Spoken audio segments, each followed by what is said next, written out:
سر اس سے میں آغاز کرنا چاہوں گا خطبہ حجۃ الوداع جس کو ہم چارٹر آف ہیومن رائٹس بولتے ہیں، منشور اعظم بولا جاتا ہے. اس میں پیغمبر علیہ الصلوۃ والسلام نے سود کو مٹانے کے حوالے سے کیا کیا احکامات جاری کیے، اور کیا ان احکامات کے مطابق اسلامی فلاحی ریاست یا اسلامی مملکت اس کرۂ ارض پر موجود ہے؟ بسم اللہ الرحمن الرحیم. رسول اللہ صلی اللہ علیہ وسلم نے جو جملہ امور پر بات فرمائی حجۃ الوداع میں، ان میں سے جو ہمارا ٹاپک ہے وہ تو خالی یہ ہے کہ آپ نے فرمایا آج کے بعد سود ختم ہے اور لوگوں کو اصل مال واپس ہوگا، سود واپس نہیں ہوگا. اور یہ کہ میرے چچا عباس کا جن جن کے ذمہ قرض تھا وہ بھی سود کے بغیر ہی ہوگا، اور سب سے پہلے میں ان کا سود معاف کرتا ہوں. تو یہ بہت بڑی بات ہے جو آپ نے فرمائی تھی. حقیقت یہ ہے کہ اللہ تبارک و تعالی نے اس کائنات کو چلانا ہے، اسی نے بنایا، اسی نے چلانا ہے، اور یہ کائنات غریب کے دم سے چلتی ہے. اگر میں تصور کروں ایک منٹ کے لیے کہ پوری دنیا میں ہر شخص کے پاس 10 کروڑ ہے، اس سے کم کسی کے پاس نہیں ہے، تو کیا فیکٹری چلے گی؟ بالکل ایسے ہی ہے. ورکر کون ہوگا؟ فیکٹری چلے گی؟ نہیں چلے گی نا. تو اللہ تعالیٰ اب دیکھتے ہیں آپ کی کلاس میں میٹرک میں کتنے تھے اور کتنے آپ کی طرح پرنسپل بنے اور کتنے مزدور بنے. تو یہ اللہ تعالیٰ کا نظام ہے، اس کی تقسیم ہے. جی اسلام صرف یہ کرتا ہے کہ غریب کو نچلے خط سے نیچے نہ جانے دے، اس کو بحال رکھے، اور وہ ایسے قاعدے ضابطے بناتا ہے کہ جو اوپر رب بن کر بیٹھ جاتے ہیں ساری دنیا کی دولت لوٹ کر، اوپر والے خط سے اوپر نہ جائیں، نیچے والے سے نیچے نہ جائیں. اعتدال. اور اصل مقصد جو دنیا میں آنے کا ہے آخرت کو بنانا، اس پہ توجہ دیں. یہ پیسہ تو دنیا چلانے کے لیے ہے.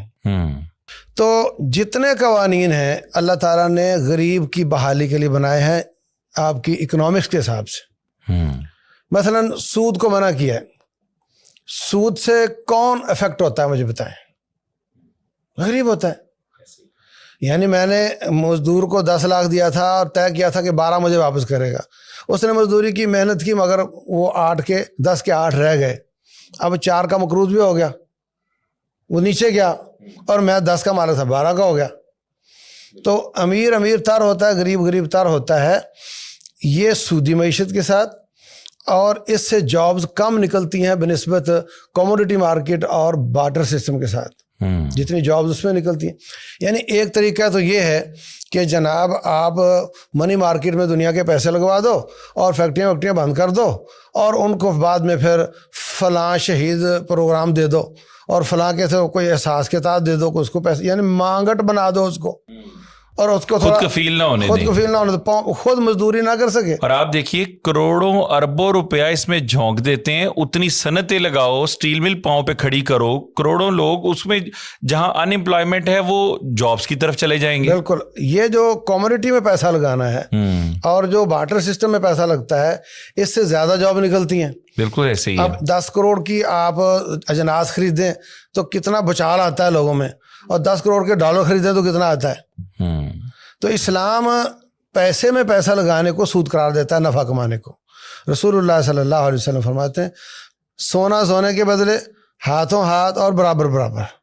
لیٹ بھی نہیں کر سکتے اور اضافہ بھی نہیں کر سکتے. کیوں؟ کہ منی مارکیٹ میں پیسہ مت کماؤ. جب ادھر نہیں کماؤ گے تو پلیٹ کے شوربے کی طرح پانی سارا کدھر آئے گا؟ دوسرے اس طرف آ جائے گا. جب ادھر مال استعمال ہوگا تو جاب زیادہ کریٹ ہوں گی، فیکٹری زیادہ چلے گی، لوگوں کو جاب ملیں گی، وہ اپنے پاؤں پہ کھڑے ہوں گے.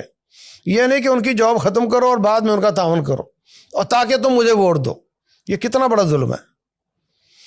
تو ان کو اپنے پاؤں پہ کھڑا کرنا اور ان کو غربت کی خط سے نیچے نہ جانے دینا. اچھا آپ دیکھیں رسول اللہ صلی اللہ علیہ وسلم فرماتے ہیں نہا عن بیع الطعام حتی یقبض. کھانے کی چیز آپ نے خریدی ہے، قبضہ لیے بغیر آپ اس کو بیچ نہیں سکتے. اب ہوتا کیا ہے، میں نے گنا پھینکا فیکٹری میں اور وہاں سے مجھے پرچی مل گئی کہ 10 ٹن تیری چینی ہمارے پاس ہے. اچھا جی 100 روپے کلو ہے، آپ کو دی 105 میں، آپ نے وہ پرچی ان کو 110 میں، وہ پرچی اس نے 115 میں دی، تو وہ بڑھتی گئی اور نہ کوئی جاب نکلی اور نہ کوئی سودا ہوا. مڈل مین کما رہا ہے. اسلام کیا کہتا ہے؟ کہ قبضہ لیے بغیر نہیں بھیج سکتا. اب وہاں سے اٹھائے گا جس نے اس کا توڑا سٹف بنایا, جس نے اس کو بنا, جس نے پرنٹ کیا, جس نے سیا, جس نے لا کر دیا, تھوک والا, پرچون والا, جس نے بھرا, جس نے فل کیا, جس نے لوڈ کیا, ان لوڈ کیا, ٹرک والا, راستے میں پیٹرول والا, راستے میں مشینری والا, پنچر والا, ایک دم گاڑی چل پڑتی ہے. تو ہر قانون غریب کے فیور میں اسلام نے بنایا کہ اس کو بحال کیا جائے. اور ہم چاہتے ہیں کہ نہیں, اب پیسے سے پیسہ بنتا جائے اور غریب تر ہوتا چلا جائے. تو اسلام اس کو کنڈیم کرتا ہے. یہی سود کا فلسفہ ہے.